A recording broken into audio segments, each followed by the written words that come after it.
projects exist everywhere.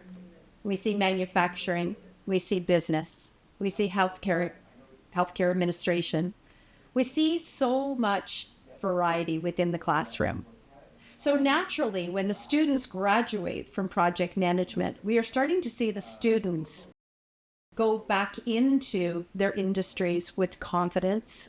But we're also seeing them discover industries that they've never experienced before. Perhaps it's IT, perhaps it's UX design, maybe it's marketing and strategy.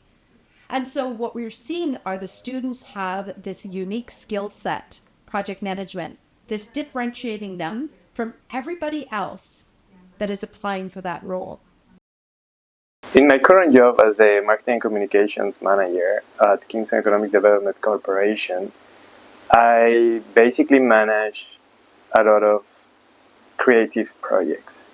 So it's a position that is very busy, there's a lot going on, but everything is project-based at the end. Everything has a start and a finish.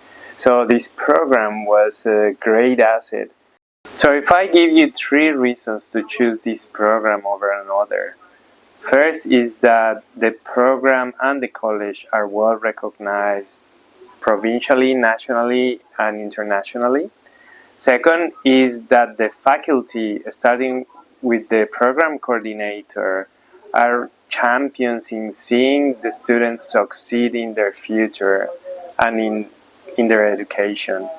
And the third one will be that the program is connected to the industry as it stands right now. Right away you become a member of PMI and you have the opportunity to participate in the local and provincial meetings and volunteer and make a difference. If you're looking for what is next, if you're looking for a new role, if you're looking to upskill, project management is the best choice that you can make.